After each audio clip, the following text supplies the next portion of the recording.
right, so Ohio Here, too. filmmaker Seth Breedlove has made a career out of chronicling tales about the legendary creature of Bigfoot. His new documentary, On the Trail of Bigfoot, The Journey, takes a look into not only Bigfoot, but also why people spend their lives searching for a creature that most folks say doesn't exist. Uh-oh. Well, Seth joins us live now to talk about his latest film, and a fellow Ohioan. Seth, it's good to see you. I'm just going to get right to it. Do you believe in Bigfoot, and have you seen him?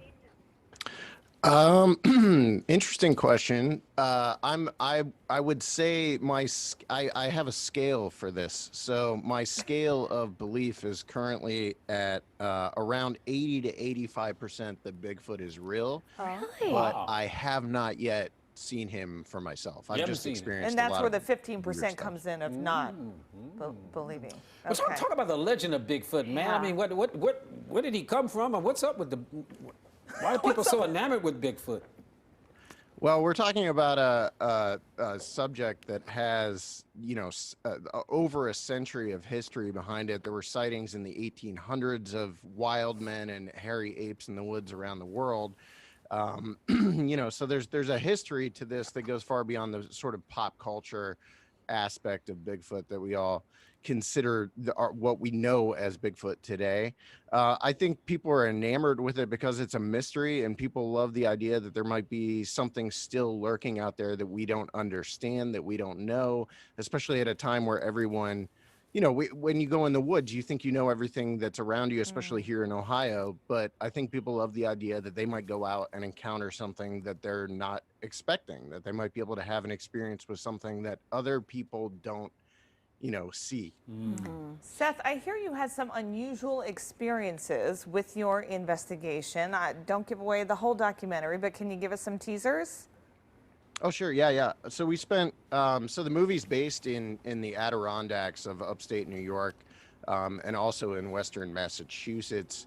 And it was shot last summer. We spent multiple nights out in the woods with various Bigfoot research groups. One of the groups we spent a lot of time with was comprised almost entirely of police officers, law enforcement. And so those guys are trained observers. They kind of know what's going on around them, obviously. And so that was very interesting. We spent multiple nights up at a location named Buck Mountain, which has a long history of Bigfoot sightings. And there were various things that happened during the time we were there. Probably the creepiest was just the complete absence of any noise while we were there, which was really unnerving, especially because we were there in the middle of summer. We're talking no crickets, no frogs. There was no noise whatsoever. We caught audio. We were able to capture some audio as well of what appears to be screams and a knock in Western Massachusetts. Which was very strange. And then there was another event that was pretty cool where we were given access to an audio tape that was actually recorded from the 1980s of what appeared to be some sort of strange screaming in the woods. The weirdest thing about that was it was childlike. It has this childlike quality to it that's really creepy. It doesn't sound exactly like a child. It just has this strange babyish aspect to it that was really creepy, and that's in the movie. That's one of those things that the audience will get to hear. Wow. So do you feel that, especially since you said this is a centuries old discussion and debate, that it's one Bigfoot, or it's like a species of these? Does Bigfoot have babies? Is it the next generation? What, in your opinion, is this?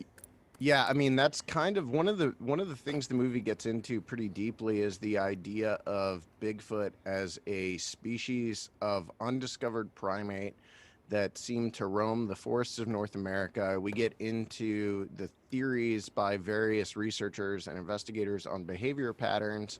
And one of the interesting things in our movie is that we were able to track sighting reports around New York, upstate New York, that actually seem to sort of follow a seasonal pattern, suggesting migratory routes for these things, in that there are more sightings at certain times of the year than others, and those sightings correspond with locations that would be beneficial to a primate to hide out. So during winter, there's more sightings in coniferous forests than there are during the summer when it's warm, where all of a sudden they're in the higher elevations, they're moving out into the hardwood forest. So as strange as those things might seem, that's something that a lot of people follow and track. And then there's various sightings that we talk about in the movie that do involve young Bigfoots, like little Bigfoots that have been seen around upstate New York.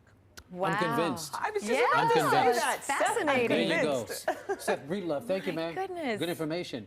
On the trail of Bigfoot, the journey is tomorrow at 6:30 at the Canton Palace Theater. See, I was a skeptic, but now he's I convinced. saw me the too. trailer. It's really Yeah. good. Fascinating Yeah. stuff, right? Yeah. And just Very the cool. the journey that they took is absolutely incredible to Yeah, see. and how in the deep footage, into the right? investigation they Yeah. got. Yeah.